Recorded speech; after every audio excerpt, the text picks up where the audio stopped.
Right now, the camp of Senator Revilla is looking at the possibility of filing about 5 to 10 cyber libel cases against personalities on Facebook, social media, bloggers, and those who have their own websites who have spread fake news about Senator Bong, which he attributes to be the reason why he landed only 14th in the Senatorial elections. What will happen first is that once that it is vetted, we will choose kung sino yung the ones who deserve really to be charged, and we should be made responsible for this. To serve as an example as well to the public. Hindi naman kinakailangan na lahat, no? Pero definitely, there has to be somebody na hindi lamang naman si Senator Bong ang makikinabang dito.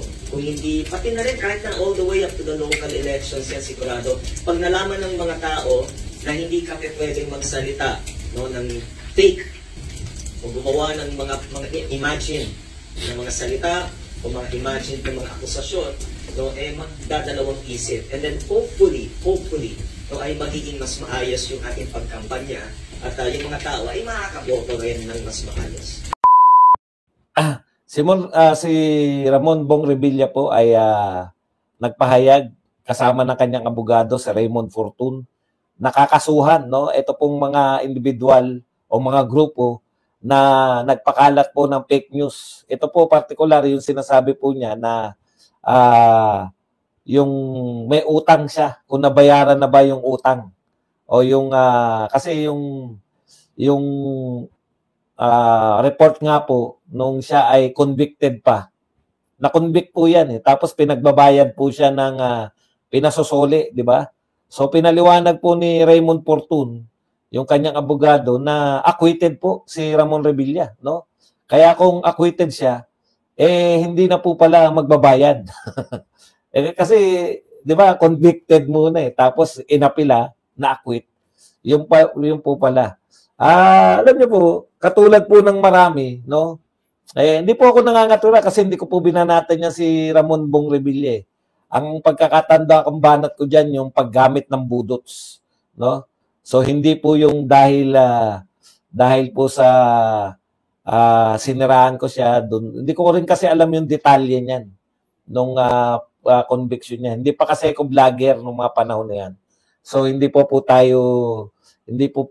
natin sigurado yung kaso ni Bong. Alam ko may kaugnayan niya kay Janet Napoles. Pero kung napawalang sala na po si Bong Revilla sa paliwanag po ni Raymond Fortun, ay kasama na napawalang sala yung danyos na dapat niyang bayaran o dapat niyang isoli. Okay. Kaya po, yan daw po ang dahilan kung bakit si Ramon Bong Revilla ay natalo sa nagdaang eleksyon. Alam nyo, pwede naman yan, no? Pwede naman po yan. Kaya lang, sabi nga na nag-comment dito kanina, talo talaga tayo, idol. wala talaga tayong magagawa, no? Talo talaga tayo, no? Kaya wag na nating ipagpilitan na kasi ang sama, dalawa lang naman po yung mangyayari sa eleksyon. Either manalo ka or matalo ka, no?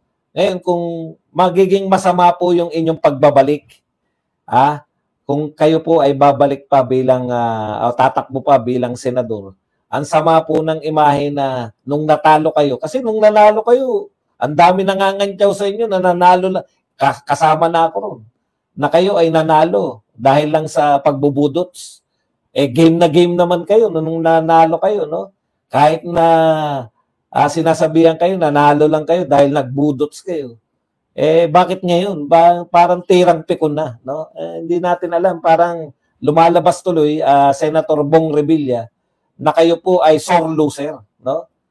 Ganun po talaga eh. Pucha, matatalo, mananalo, pero yung idemanda mo, yung mga nanira sa'yo nung panahon ng kampanya, talagang ganun naman ang kampanya sa Pilipinas. Simula po, hindi lang naman sa iyo nagsimula yan.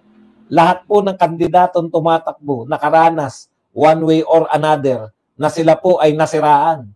Pero simple lang po, no, para panatagin ang iyong kalooban, Senator Bong Revilla, hindi ka natalo dahil sa paninira sa iyo. namali lang ng konti ng pinanigan. Yung kasikatan mo na yan. Dati naman, 'di ba? Dati alam ko nung pareho pa kayo. Imaginein mo, no, Senator Bong. Dalawa kayong lakas ni BP Sara, 'di ba? Oh. Nung kumalas si BP Sara sa lakas, kumalas ka din. At sumama ka kay BP Sara, baka hindi ka lang simpleng nanalo. Baka pasok ka pa. Ha? Pasok ka pa ron sa top 3. Oh, yun. Talagang ganun eh. Namali ka ng nasamahan. Namali ka ng grupo. Ha? Yung grupong inaayawan. Hindi pa po, nagsisimula pa lang po tayo. Yung grupong inayawan ng nakakarami, doon ka napunta. Kaya sumama ka sa mga sumadsad. Pero iba po mukhang iba po. Kasi yung tinotono ng kanyang abogado, no? Ayon po sa abogado niya, si Raymond Fortun. Ayan po, kaya po siya nagrereklamo. Kasi it is regrettable that his aspiration to continue to be service to the country had been derailed due to the insidious work done by certain groups. So may pinagbibintangan si Attorney Fortun na certain groups and individuals who had spread fake news on social media, which unfortunately were accepted as gospel truth by the unsuspecting public. Okay. So, yan po yung pinagbibintangan nila, yung paninira na to, no? Pero ganun pa man, sinabi rin po ni Fortun,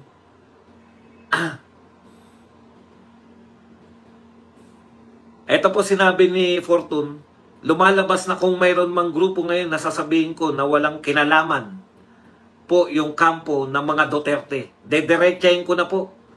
Yung mga kampo ng mga Duterte ay walang kinalaman dito sa paninira kay Bong Revilla. Mabuti naman.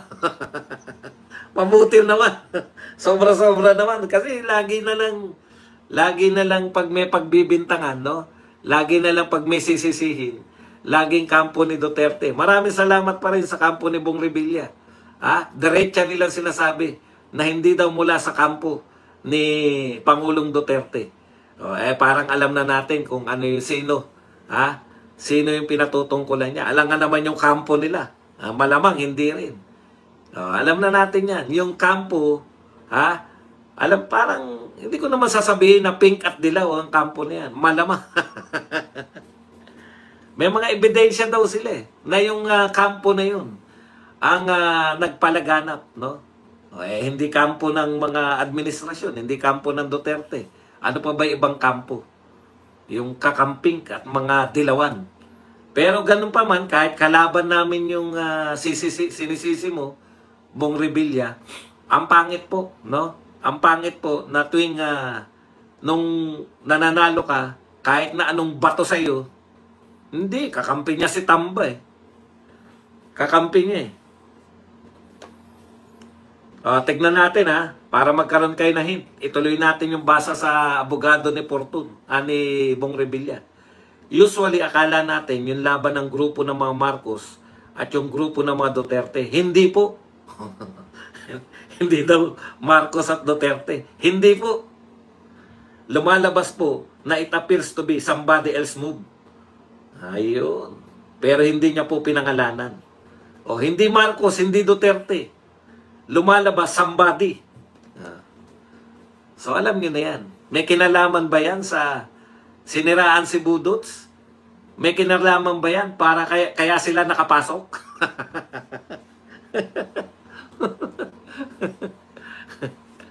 Pwedeng ganun ang taktika no? Siraan natin to. Siraan natin tong para makapasok yung dalawa natin. Hindi ko rin po tutukuyin. Ayaw niyong tukuyin. Sino ba yung dalawa nakapasok? Yan ba? Meron ba silang paninira talaga? Yung grupo na yan? Diba?